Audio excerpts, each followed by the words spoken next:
Canelo Alvarez last night beat Danny Jacobs. Thoughts on the fight? Yeah, I thought the first round was kind of gonna be an indicator of the fight, but then in the second round, Canelo came back, and then he kind of after that because it was funny because in the first round, Danny Jacob he was throwing a lot more punches. He was kind of walking Canelo down. I'm guessing the first round is the what they call it, Fill out round. yeah, fill out round. So that's why he was kind of being more aggressive. Cause I remember him saying at the end of the fight that he started slow, and I was like, not really on the first round. Cause you were walking Canelo down, you were throwing more punches. No, he wasn't. It looked like it meant No. in the first round anyway. No. He was just throwing jabs in the first. Like, he didn't get started until like 7th round. Like, he pretty much gave away the first 6. I gave him the first round because I don't think that Canelo did much. But he didn't do nothing. Like, he like walked around the ring for the most part, man. And it was like, dude, when are you going to throw a punch that's significant? That has some significant power on it. And he never did. Till late. Yeah, until late. And it was like, to me, it felt like Danny Jacobs went in there with a game plan, and that was, I'm going to try to tire Canelo out, and then I'm going to get on him. But my thing is, if you're going to have that type of strategy, you got to be a power puncher, man. And he's not a power puncher. He got some pop, but the left hand in the 9th round, a shot that clear. If you got some power, you knocking the guy out with that shot. And Canelo took it with ease. No, remember I was telling you that, in more fights he would have seen people try to jump, like at least jump on him, even if he didn't look like he was hurt, because it didn't look like he was that hurt. And that's what I was like, damn, Canelo got a strong air chin. Danny Jacobs ain't got nobody power. He wasn't going to jump on him because the thing that he struggled with in the first 5 or 6 rounds in that fight, he was struggling with Canelo hand speed and him being slower. Like, he was a slower fighter. Especially, like, when you start to see him have success, Danny Jacobs, it was when he was fighting up close. But through the first 5 or 6 rounds, he was fighting at a distance. And he was losing those rounds because he was slow. He was slow, and Canelo was faster. And so that's why I was like, damn, man, he hit that. And then he won the flurry because I think it was the 9th round, the 10th round. I was like, he won those 2 rounds. And I was like, he could take these next 4 rounds, and maybe he got a good shot on winning the fight. And then he let Canelo come in and take the 11th round. And I'm like, yeah, that ain't what you, because he was landing some good shots, like heavy shots in the 9th and 10th round. And I'm like, you just keep that up. I ain't going to say you're going to knock him out or knock him down, because right now, that left-handed point that he threw in the 9th round, most dudes would have been out. But that's why you got to, through the first 6 rounds, man, you got to at least win 2 or 3 of those rounds. Yeah. Like, you got to win at least 2 or 3 of those rounds. And, like, he just gave them up. And Canelo is a great champion. So, to think that you're going to beat him in the last 4 to 5 rounds without him winning a round or 2, it's silly. It's just silly, and it's a bad strategy.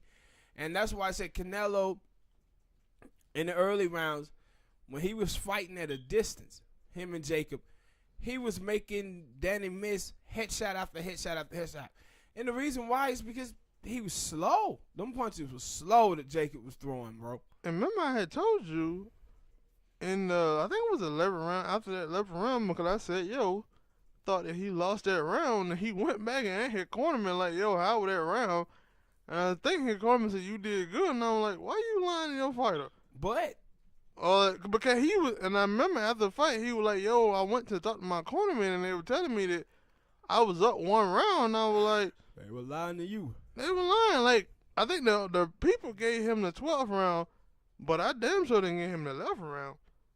Yeah, I mean, because I just thought, like, to me, watching boxing, being a boxing fan, it's certain fighters that I watch and I think, like, yo, that guy's supposed to be better than he is. And the reason why he just don't do too much. There was a dude years ago named Nate Campbell. And he would do silly stuff too. Where you'd be like, man, this dude can actually fight, but he's never going to reach his potential because he would do crazy stuff. I remember one time he just dropped his hands, like, and to get in front of this dude, like he a tough guy. Like, what you going to do? And dude popped him and knocked him out. And it was like, see, this is the type of stuff. This is the type of stuff that I don't like about you, man. You do stuff like this. Silly stuff. And like with Danny Jacobs, the same thing that you saw in like the last 4 rounds of the Triple G fight, he did the same thing in this fight, but he just did it earlier.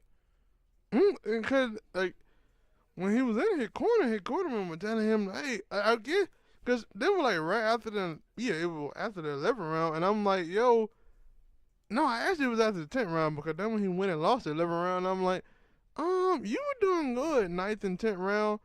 Like, he wasn't taking too many shots in them round, but he was landing more shots because he was taking kind of more chances, and that's why he was landing. And I'm like, yo, you keep doing that, because maybe you were right about him trying to tire Canelo out, and maybe that was the reason why Canelo kind of looked a little bit slower. Because you were saying that Canelo was missing a lot in that fight anyway. Yeah. And maybe that, like, and maybe he went slower, but he was just connecting on those misses that Canelo was missing on that he didn't connect on in the first couple of rounds. And I'm like, keep doing that because you winning a fight.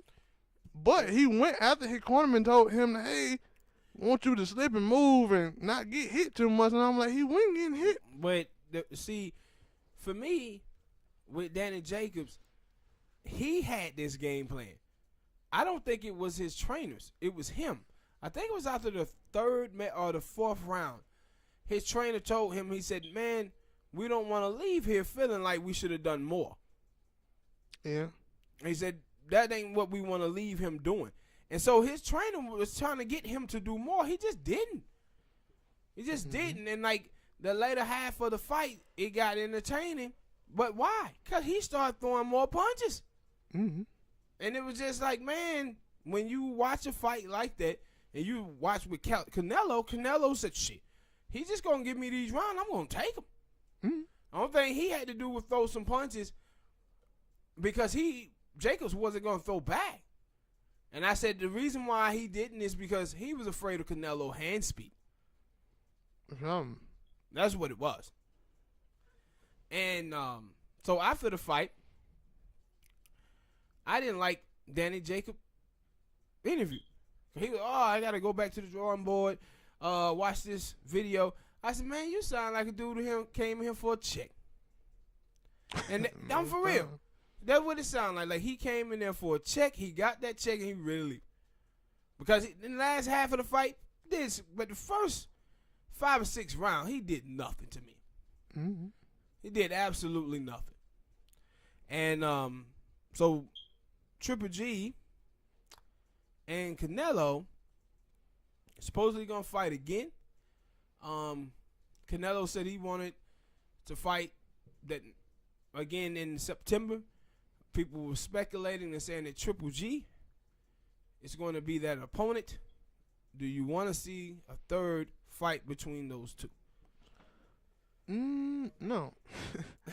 No, I don't. Another thing about this Danny Jacobs fight, I thought it was going to be more entertaining. And like I said, like you said, it didn't get entertaining until the later half of the fight.